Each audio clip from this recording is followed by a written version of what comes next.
एक गुरु का एक शिष्य बहुत दुखी था। जब भी वह भिक्षा मांगने के लिए आसपास के गांवों में जाता तो उसे वहां दुख, दर्द, तकलीफ दिखाई देते। यह सब देखकर वह बेचैन रहने लगा। वह ईश्वर से प्रार्थना करता कि सबको सुख दे, खुशी दे, शांति दे। एक दिन उसके मन में यह प्रश्न उठा कि क्यों इस दुनिया को बनाने वाले ने इन सबको दुख दिया है, क्यों नहीं वह सबको सुख दे देता। यही प्रश्न लेकर वह अपने गुरु के पास पहुंचा और बोला, हे गुरुदेव, इस दुनिया के लोग इतने दुखी क्यों हैं? क्यों चारों तरफ दुख ही दुख है? इस दुनिया को बनाने वाला क्यों नहीं इन सबको सुख और खुशियां दे देता? मैं बहुत दुखी और बेचैन हूं। इन सब के दुख देखकर मैं जब आसपास के गांवों में भिक्षा मांगने जाता हूं तो मुझे वहां दुख और तकलीफ के अलावा कुछ और दिखाई नहीं देता। हर इंसान किसी न किसी बात से दुखी है, परेशान है, बेचैन है। गुरु ने कहा, इन सबको सुख ही दिया गया है, लेकिन इन्हें अपना सुख दिखाई ही नहीं देता, तो इसमें कोई क्या कर सकता है? शिष्य ने कहा, गुरुदेव, अगर सुख होगा तो सुख दिखाई देगा, और अगर दुख होगा तो दुख दिखाई देगा। लोग इतने ना समझ तो नहीं कि सुख होने के बाद भी दुखी होने का प्रयास करेंगे। भला सुख दुख कैसे बन सकता है? दुख होगा तभी तो लोग दुखी और परेशान हैं। यह सुन गुरु ने एक हल्की सी मुस्कान दी और कहा, मैं जानता हूं कि तुम एक बहुत अच्छे मूर्तिकार हो। तुम एक काम करो, इन लोगों की खुशी के लिए, इन लोगों के सुख के लिए एक ऐसी मूर्ति बनाओ जिसे देखकर यह सब अपना दुख भूल जाएं, चाहे थोड़े समय के लिए ही सही। शिष्य ने कहा, ठीक है गुरुदेव, मैं एक ऐसी मूर्ति बनाऊंगा जिसे अगर कोई देखे तो वह अपने दुख और दर्द भूलकर खुश हो जाए। शिष्य ने 3 महीने तक उस मूर्ति पर काम किया। वह दिन रात पूरी लगन से उस मूर्ति को रास्ता रहा। 3 महीने बाद जब उसकी मूर्ति पूरी तरह से बनकर तैयार हो गई तो वह गुरु के पास आया और बोला, हे गुरुदेव, आपके कहे अनुसार मैंने वह मूर्ति बना ली है। जो भी इंसान उस मूर्ति को देखेगा अपने दुख और दर्द भूलकर खुश हो जाएगा। आप मेरे साथ चले और उस मूर्ति को देखकर बताएं, क्या मैंने सही काम किया है? गुरु शिष्य के साथ उस मूर्ति के पास पहुंचे। मूर्ति सचमुच बहुत सुंदर थी, अद्भुत थी। शिष्य ने एक सुंदर लड़की की मूर्ति बनाई थी जो दिव्य दिख रही थी, देवी दिख रही थी। उसकी मुस्कान ऐसी थी कि कोई भी उसमें खो जाता और अपने दुख दर्द बोलकर प्रसन्न हो जाता। गुरु ने कहा, बहुत खूब, बहुत अद्भुत मूर्ति बनाई है तुमने। अवश्य ही यह लोगों को उनके दुख से बाहर निकालने में उनकी मदद करेगी, परंतु मैं चाहता हूं कि तुम इस मूर्ति के चेहरे पर कहीं पर भी एक ऐसा निशान बनाओ जो दिखाई ना दे। शिष्य ने पूछा, लेकिन क्यों गुरुदेव? गुरु ने कहा, यह मैं तुम्हें बाद में बताऊंगा। शिष्य ने उस मूर्ति की आंख के ऊपर भौं में एक छोटा सा निशान बना दिया जो दिखाई भी नहीं दे रहा था। गुरु ने कहा, बहुत अच्छे, अब इस मूर्ति को गांव के बाहर वाली सड़क पर रख देते हैं। उस मूर्ति को गांव के बाहर वाली सड़क के किनारे रख दिया गया और गुरु शिष्य कुछ दूरी पर जाकर खड़े हो गए। गांव वाले उस रास्ते से बाहर आने लगे। जो भी उस मूर्ति को देखता वह दुखी हो जाता। एक जवान व्यक्ति उस मूर्ति को देख रहा था।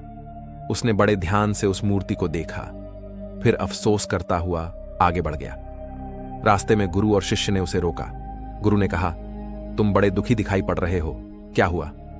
व्यक्ति ने कहा, वहां एक मूर्ति रखी है, बड़ी सुंदर मूर्ति है, ऐसी कि देखो तो देखते ही रह जाओ, पर अफसोस उसमें एक कमी है।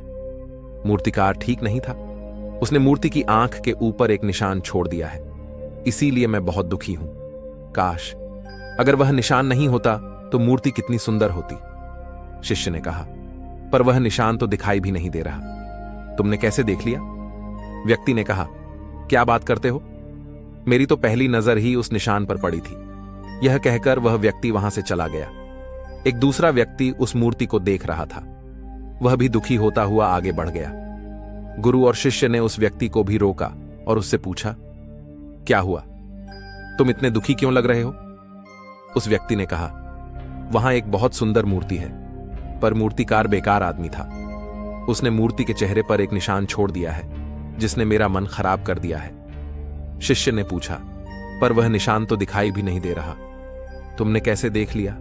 उस व्यक्ति ने कहा, अरे कैसी बात करते हो भाई, मुझे तो पूरी मूर्ति में वह निशान ही दिखाई पड़ा। शिष्य ने कहा, क्या तुम उस निशान को छोड़कर सिर्फ मूर्ति नहीं देख सकते? क्या हुआ अगर उसमें एक छोटा सा निशान है? शेष मूर्ति तो अच्छी है ना? व्यक्ति ने कहा, हां, मूर्ति तो अद्भुत है, दिव्य है, लेकिन अगर उसमें वह निशान नहीं होता तो बस इसीलिए मैं दुखी हूं। धीरे धीरे सभी गांव वालों ने वह मूर्ति देखी और सभी दुखी हो गए। शाम होने पर आखिर में राजा भी अपने रथ में सवार होकर वहां से निकला। उस मूर्ति को देखकर वह अचंभित था कि इतनी अद्भुत मूर्ति रास्ते पर क्यों खड़ी है। इसी तो उसके महल में होना चाहिए था। लेकिन थोड़ी देर में वह भी दुखी हो गया और उस मूर्ति को छोड़कर आगे बढ़ गया। गुरु और शिष्य ने उस राजा को रोका। गुरु ने राजा से पूछा, हे राजन, आप दुखी क्यों हैं? क्या मूर्ति सुंदर नहीं है? राजा ने कहा, मूर्ति तो दिव्य है, पर एक वह निशान जो मूर्ति की आंख के ऊपर है वह सही नहीं है। मूर्तिकार ने गलती कर दी, इसीलिए मैं दुखी हूं। काश अगर वह एक निशान नहीं होता तो यह मूर्ति मेरे राज्य दरबार की शोभा बढ़ा रही होती। यह कहकर राजा भी वहां से चला गया। गुरु और शिष्य दोनों मूर्ति के पास पहुंचे। शिष्य ने बड़े ध्यान से मूर्ति को देखा। मूर्ति बहुत सुंदर थी, उसमें कोई कमी नहीं थी और ना ही वह निशान दिखाई दे रहा था। शिष्य बड़ा अचंभित था।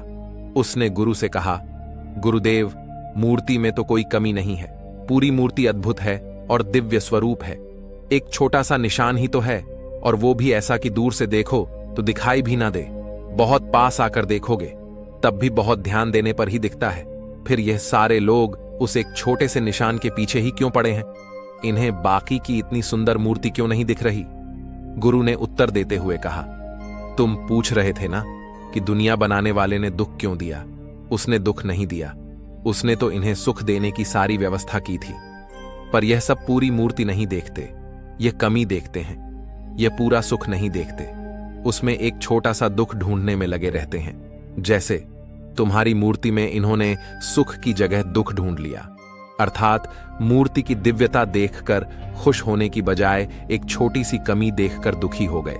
ऐसे ही इनके पास सुख ही सुख है, लेकिन यह उस एक दुख में खोए रहते हैं जिसका कोई वजूद ही नहीं है। जैसे तुम्हारी मूर्ति में उस एक छोटे से निशान का कोई वजूद नहीं है। शिष्य ने प्रश्न किया, लेकिन यह ऐसा क्यों करते हैं? गुरुदेव, गुरु ने कहा, बेचैन मन के कारण यहां सब बेचैन हैं। यह कभी भी पूरी मूर्ति देखते ही नहीं, यह कभी भी अपना पूरा सुख देखते ही नहीं। यह देखते हैं एक छोटी सी कमी, यह सुख के बीच दुख देखते हैं। यह पूरी दुनिया विराट सुख को छोड़कर छोटे छोटे दुखों को पकड़कर बैठी रहती है।